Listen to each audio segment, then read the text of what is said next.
Welcome to the CR4 Championship Knockout stage. Today we'll be sorting out every pick that you've all made in the comments and putting them against each other to see who all comes out on top in this crypt-themed map. Here are the picks for the tournament. If you want to see your pick in the next CR5 tournament, leave them down in the comments below and we'll add them in. We've also randomly generated these seeds, so you may see some counter-picked matchups. No biases here, we are letting the seeding gods decide. Our first fight is between the Gnoll Fang of Yeenoghu and the Black Pudding. Hello everybody. The Black Pudding was immune to null slashing damage, and it just kept splitting up into multiple blobs that ganged up on the Gnoll, so it was a pretty one-sided fight. Yeah, on to the next one. Our second fight is between the Girallon and the Elephant. Okay, after that riveting fight, we are here, and actually, we may see closeness in the fights. Next fight is up between the Girallon and the Elephant. Both of them are going to be rolling to initiative. The Girallon has a +3 to its modifier. Its initiative is going to be 12. The Elephant has a -1 to its initiative. And it shall roll a 16. I don't know why D&D Beyond rolls 2 times. I gotta stop doing that. I gotta stop using the rolls from there. It's bugging out. It's 16. Elephant needed this for the charge. Yes, it did. All right, trampling charge. It's going to move through the table here, moving straight 20 feet, and it's going to gore the Girallon with a +8 to hit. D20 +8 is going to be a 16. That will hit him. This is 3d8 +6 damage. And a strength saving throw. 22 points of damage, and a strength saving throw for the Girallon. It is going to be with a +4. D20 +4 is going to be a 6, so the Girallon is knocked prone. And now he can hit him with his stomp. Oh my god, yeah, as a bonus action. Hell yeah, it's going to be with advantage. D20 +8 with advantage is going to be a 21 to hit. This is going to be an additional 3d10 +6 damage. Wow. Wait, can he one-shot him here? He could have, but it was pretty terrible damage. Horrible numbers. 17 damage. He couldn't have, but still. Yeah. If he rolled max on everything, there was definitely one-shot potential, but not the... No, my god, one-shot potential. All right, Girallon's turn. Getting up from prone again. This boyo has 5 attacks, 1 with its bite and 4 with its claws. All right, I'm going to be rolling a d20 +6. What's the mammoth's AC? 13, right? Roll 5d20. Oh, yeah, I'm going to roll 5d20. Above a 6. Yeah. Yeah, anything above a 6, that is what we're going to be using. So, actually, 2 attacks are going to be hitting. Holy. Pretty poor attacks. 2d6 +8 slashing damage onto the Elephant. And it's going to be a 16. Not nearly enough that the Elephant did to him. But no way. Yeah, that's it. Stomp once more. With a +8 to hit. It is going to be a 27. Okay, this may actually spell the end for the Girallon at the moment. 3d10 +6 is going to be 21 damage. With this, the Girallon will fall and actually get taken out by the Elephant in nearly 2 fell swoops. The Elephant's moving on to the next round. Colleen. Our third fight is between the Pudding King and the Lorehold Pledgemage. Pudding King versus the Lorehold Pledgemage. Pudding King has a +3 to its dexterity. The 20 +3 is going to be a 13 on his initiative. The Lorehold Pledgemage has also a +3 to its initiative. And it's going to roll a 20. Okay. The Lorehold Pledgemage does have quite a bit to its... As a bonus action, once per day, each creature in a 10-foot radius sphere centered on a point within 30 feet of the mage must succeed on the wisdom saving throw or be incapacitated. Which, that's what it's going to do. It's going to be over here. It's going to be within the 30 feet of itself and a 10-foot radius. It's going to try and incapacitate the Pudding King. Pudding King has a -1 to his save, right? Yeah, -1. He needs a 14.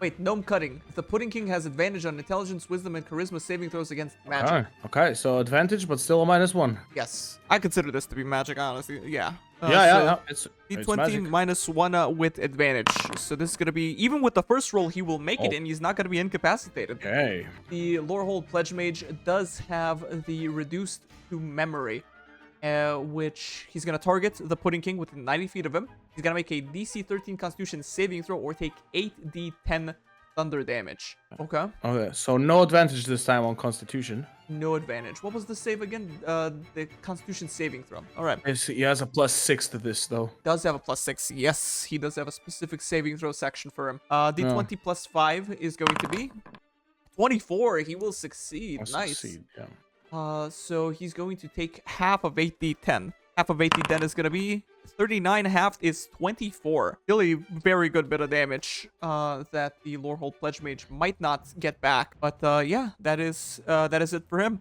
I think, yeah, this is just going to be a shoot-off. Actually, no. The Pledge Mage is going to get over here around the corner. And I think that ought to be it. The Pudding King, what is his spell list looking like? He does have Cloud Kill. Okay, Blight is also good.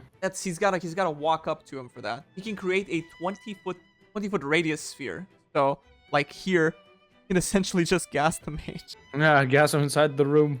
All right, Cloud Kill is going to pop over here. Let me just notate the Pudding King's spell slots. Gonna have 0 5th level spell slots, and the Pledge Mage needs to make me a Constitution saving throw, and it needs to beat a DC of 14. The mage has a +1 to its Constitution. D20 plus 1 result is going to be a 3. He'll take the full brunt of the Cloud Kill, which is 5d8 poison damage. 5d8 result is going to be a 28 more damage than it did to the Pudding King. And the Pudding King shall be back over here. Yeah, I think that's it. The Lorehold Pledge Mage, I think he would technically take the damage now. Yeah, or starts his turn. Starts his turn. So he did start his turn here and essentially just he did start his turn there and took the damage. I think what would he try to do? Would he just like try and charge? Let me see if it's mind. He needs to get out of there. Yeah. Let me see if it's mind reduces. He does get his feature back.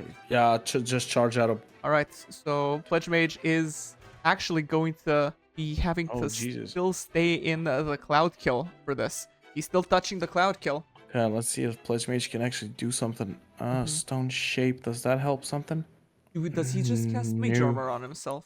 I mean, Mage Armor ain't gonna save him from Cloud Kill. What if he just readies his action to toss the Scroll Bash at the Pudding King whenever he goes away? Whenever the Pudding King reappears? Yeah, no, you know what? He's gonna we'll do the Scroll Bash. I don't want him to waste Reduce the Memory if we come up with something with the Pudding King. Yeah, alright, let him... Okay. Wait, is he out or still in the gas? He would still be in here. He's still touching there. Yeah. He'd still be in there, alright. Pudding King. I think he would try to cast Mage Armor on himself because he's still waiting for the gas to go, right? Yeah, he still has the gas on him. Well, what else does he have? He also has False Life, which is nice. For each spell slot above 1, he can give himself more HP. Yeah. I think maybe False Life is better for this fight. Okay. All right. The Fog Cloud, not the Fog Cloud, the Cloud Kill would also be moving 10 feet away, so the Pledge Mage would be out of the radius now. Yes, true. Okay. What was the False Life you said, right? Can I it be think cast that would at be higher better. levels? Yes, it can. Like a normal spell. But does it give more damage? Oh yeah, you gain 5 additional temporary hit points. Oh, okay. Yeah. We will do that at 4th level. Why not? So this is going to be initially a D4 plus 4 to him. It's gonna be 5, and then 2, 3, 4. He's gonna get 20 temporary HP from this. That is gonna be his 4th level spell slot done. And so he has 2 more 4th level, right? 2 more 4th level. Yes. I think he's just gonna go even more here in the corner to try and hide. Okay. The Lorehold Pledge Mage, would he just like run in here? He can't even run in here. Oh, can he get vision? No, he can't. No, he can't. What if he just like hides behind this little? What if he just hides behind here? Yeah, both of them just hide here. This is like a Mexican standoff, and and they're just like casting buffs on each other. Yeah, I mean that can work for now. Yeah, sure. He'll cast Mage Armor on himself to make his AC 16. All right. He has 0. He can cast it no more times. That spellcaster. Pudding King. What is he gonna do now? What more does he have? I mean, he can put Mage Armor on himself as another buff. Sure, he's buffing himself again with another Mage Armor among the False Life. It is going to be 1 more spell slot down. That is going to be end of the Pudding King's turn. The Mage, I think he can't cast any buffs on himself, right? No more buffs. Does he just go for it and try to reduce him to memory? Does he have range actually to even get there? He still has to go over to here. Okay, then maybe just put him in the room with a prepared Scroll Bash if the Pudding King comes out. Sure, he's gonna go over here and just prepare a Scroll Bash. Gotcha. Yeah, I think that's best. The Pudding King at this point, the Cloud Kill will be like somewhere over here, I think. He's gonna come on out. He's gonna come on out over here. Now fully temp HP'd up, mage armored up, and the Lorehold Pledge Mage is going to make an attack on him with a +5 to hit. The 20 +5 for the Lorehold Pledge Mage is gonna be an 8. He will not attack him. The Pudding King does have two more 4th level spells. 4th level, which he can do Blight, right? Yeah.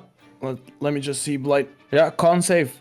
Or 88 necrotic. Constitution saving throw for the Lorehold Pledge Mage. All right, it has a +1 to this. What is the reaction? With another creature he can't make himself reroll. D20 yeah, con is +1. +3. He has a specific on save. Oh, I get you. Right I understand. Okay, I wasn't looking right enough. Okay, D20 +3 right enough. is gonna be 10. So that is gonna fail. 88 necrotic damage to the Lorehold Pledge Mage. Oh my.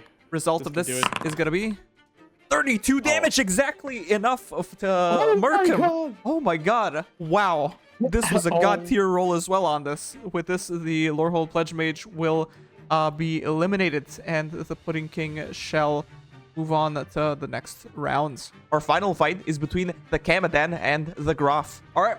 Now we have the Kamadan and the Groff for the last half of the knockout stage. The Kamadan has a +3 to its initiative. It's going to roll an 18. The Groff has a +0 to this. And it's also going to roll a 7. Kamadan goes first. Sleep that mousesuck. Yeah, Kamadan is going to want to use its sleep breath. It is a 30-foot cone, so he could just like walk up here, right? He can just walk up here and just catch the Groff. Okay. The Groff is going to make a Constitution saving throw. It has to make a DC 13, if I'm not mistaken, right? 12. DC 12. Yeah. It has a +3 to this. D20 +3. Gonna fail, and it's gonna roll a 9. The Groff is unconscious for the time being. Okay, does that mean that the Kamadan has advantage on the next hit? It will have advantage, yes. It will have. So the Groff is unconscious for 10 minutes. The Kamadan is gonna walk up to it on its turn. And what does unconscious do? Nothing. He will awake once he takes damage. But look at this. Any attack roll that hits you is a critical hit if the attacker is within 5 feet of you. Get a crit. He's gonna want to use the snakes first, I think. Yeah, I think he'll use the snakes for the crit. So D20 +5 on the Kamadan. This is gonna be with advantage.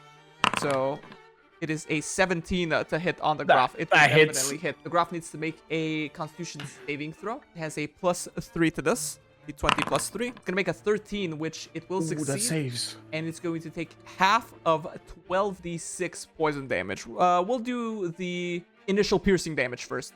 2d6 +3 for the initial piercing damage for the crit. It's gonna be a 14, and 12d6 for the poison damage. It's gonna be 40 halved to 20. This is going to be 34 points of damage. Oh, that's exactly half in one shot. Yes, he has 2 more attacks, though. Groff was unconscious. He is now conscious, but he is still prone. The Kamadan will have advantage on his other attack. Yeah. Now, with its bite, with a +5 with advantage, it's going to be a 13. I think that just hits. It just hits, yes. This is going to be D6 +3 piercing damage, which is going to be 5 more. Okay. Strong start for the Kamadan. The Groff getting up now. He's going to... What does he have? He has a bite and a claw.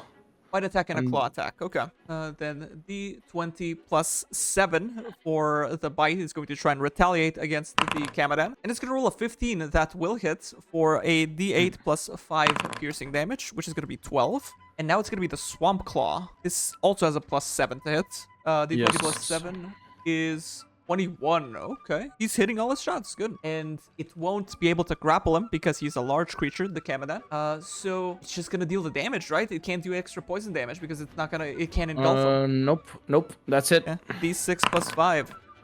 It's gonna be 10 more damage. Well, this ain't looking too good for him, right? Nope. I mean, Kamadan can always miss, so... Kamadan can always miss, yes. Alright, D20 +5 for the Kamadan's bite is going to be an 11. It did miss. And for the snakes, we're looking for the snakes. We're here for the snakes. Yeah, we're here for the snakes. The result is going to be 14 that will hit. The Groff needs to make a Constitution saving throw. D20 +3 for the poison save is going to be a natural 20 that will succeed. So he's just going to be taking half of this. D6 +3 full damage for him. shall be a 6, and half of 6d6 poison damage shall be 28 is halved to 14. Groff, d20 plus 7 to hit with a bite. To be a 14 that will hit. What about with the Swamp Claw? It's not gonna hit, so this is going to be only a d8 plus 5 damage. Oh god, it's not even gonna be close. No. It's not even gonna be close. Hopefully it misses. Hopefully it misses everyone. That's this for the Groff. This is for the Groff, hopefully. Yeah. The Kamadan misses. D20 plus 5 for the Kamadan's bite. It'll be a 12 that will just miss. And finally with the snakes, D20 plus 5 shall be a 19. And I think he'll have more dice than the Groff has HP, but we'll just check it out. This is 5 damage, and he's gonna take at least 4 damage from the 66 poison, which the Groff will die. And the Kamadan will move on. Want me to roll the 66? Sure. Yeah. It would have been just for measure. 10 more damage. All right.